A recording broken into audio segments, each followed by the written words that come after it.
كل الشكر للأخ فراح الصواب. حكومة جديدة، رئيس جديد، نهج جديد هو شعار المرحلة التي علينا كأبناء الكويت وشباب أن نتبنى هذا الشعار والمطالبة بهذا الشعار. الكلمة الآن إلى الناشط السياسي الدكتور خالد الشهير المطيري.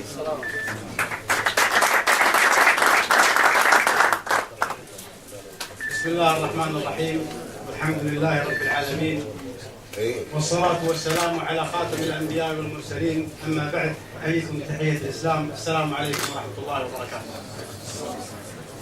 في البداية أود أن أتقدم بالشكر الجزيل للأخ بشير عجاب على استضافته هذه الندوة ومشاركته مع شباب السور الخامس في هذه الفعالية وفي حملة حكومة جديدة ورئيس جديد ومنهج جديد. والشكر كذلك موصول لشباب السور الخامس، لكوكبة شباب الكويت من جميع أطياف المجتمع الكويتي، الذين أوجدوا ممارسة سياسية جديدة في العمل السياسي، ألا وهي المعارضة الشعبية. في الثمانينات والسبعينات كان هناك معارضة شعبية، ولكن في ظل تغيير البرلمان.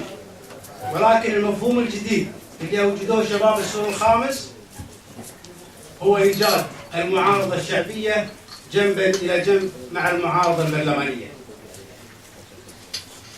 لماذا المعارضة الشعبية؟ لعدم ثقة الشعب الكويتي في معظم النواب اللي وصلناهم إلى البرلمان. الآن أصبح الدستور الكويتي في جيب الرئيس والنواب كذلك في جيب الرئيس، فبذلك كان لزاما أن تكون هناك معارضة شعبية يقودونها شباب السور الخامس. البعض يحاول النيل من هذه المجموعة وربط عمل هذه المجموعة وممارستها السياسية السليمة في المطالبة برحيل ناصر محمد. البعض يحاول أن يصور هذه المعارضة أو يقرب هذه المعارضة مع ما يحدث في الوطن العربي من ثورات شعبية. ما يجب أن نؤكد عليه أننا في الكويت بمنأى عن هذه الثورات الشعبية بسبب وجود دستور 62. ما تجد الشعوب العربية ب 2011 من حريات وجدها الشعب الكويتي قبل 50 سنة في دستور 62.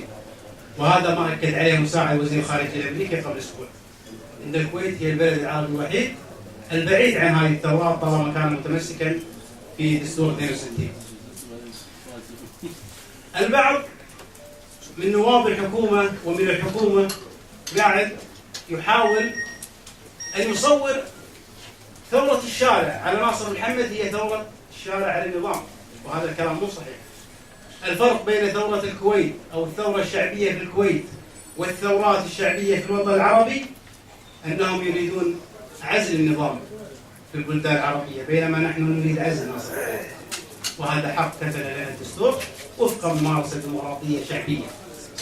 لماذا يرحل ناصر محمد؟ الأسباب كثيرة. ناصر محمد أعطي فرصة نعتقد أنها فرصة كافية، شكل 6 حكومات، رجل لا يستطيع أن يدير هذا البلد.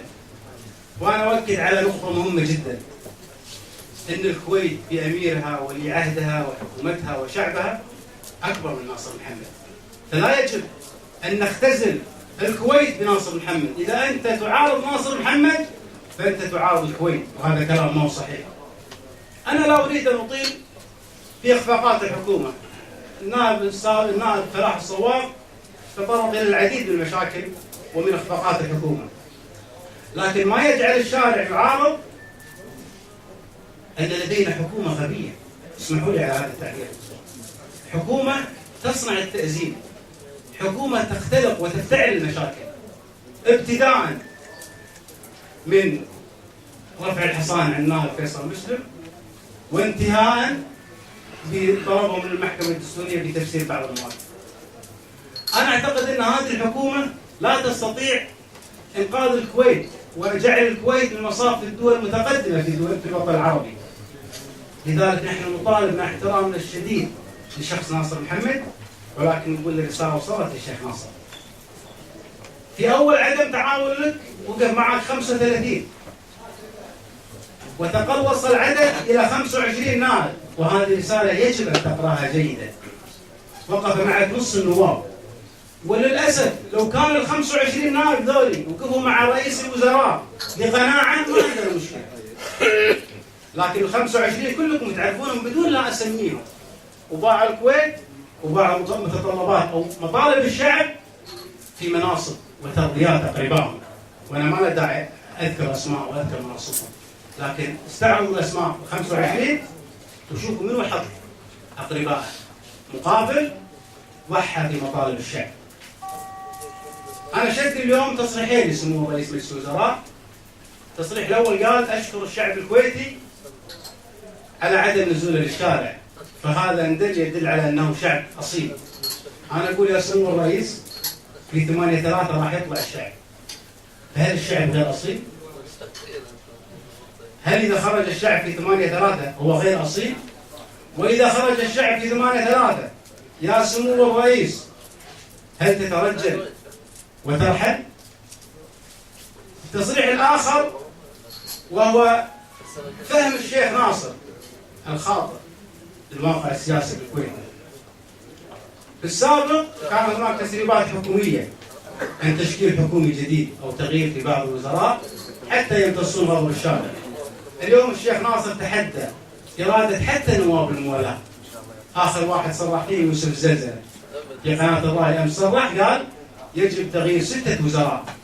اليوم الشيخ ناصر كسر حتى في الموالاة وقال لا تغيير ولا تبديل في الحكومة، لأنه قرأ رسالة شعبية خطأ في شهر فبراير استجابة لرغبة صاحب السمو ولضيوف صاحب السمو.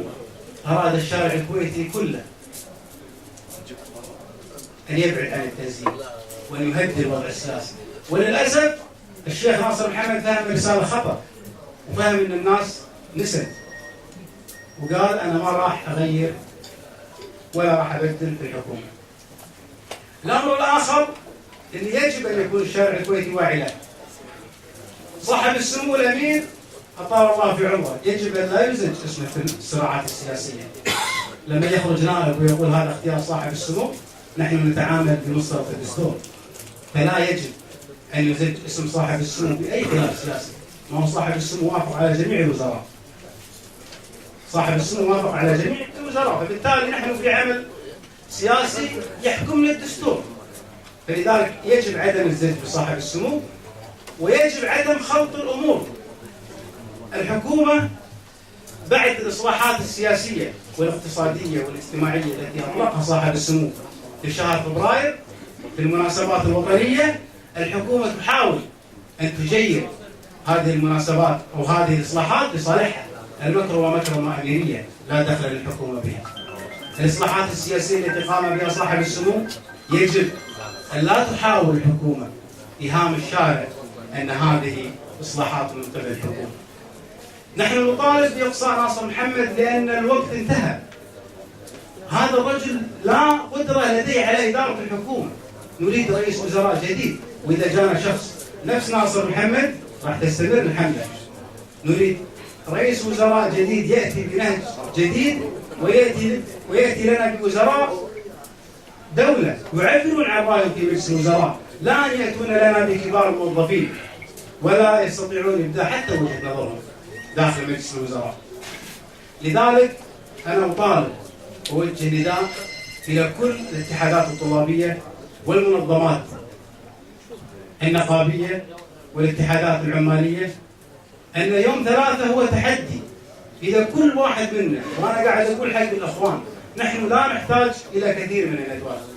أي مواطن يعتقد أن الوضع غير صحي في الكويت وأن ناصر محمد غير جدير بإدارة رئاسة الوزراء يجب أن يكون متواجد. القيادة السياسية سوف تنظر إلى 8/3، و8/3 تاريخ مفصلي، فلا نكون سلبيين. إما أن نحضر ونعبر عن وجهة نظرنا بإرادتنا الشعبية في تغيير ورحيل هذا الرجل، وإما نقعد في بيوتنا ويستمر ناصر ومن انتكاسة لانتكاسة. فأنا أتمنى رجاء خاص أن الجميع يحضر ويوجه رسالة، لأن القيادة السياسية مثل ما قلت تراقب 8/3 وسوف يكون هذا التاريخ تاريخ مفصلي.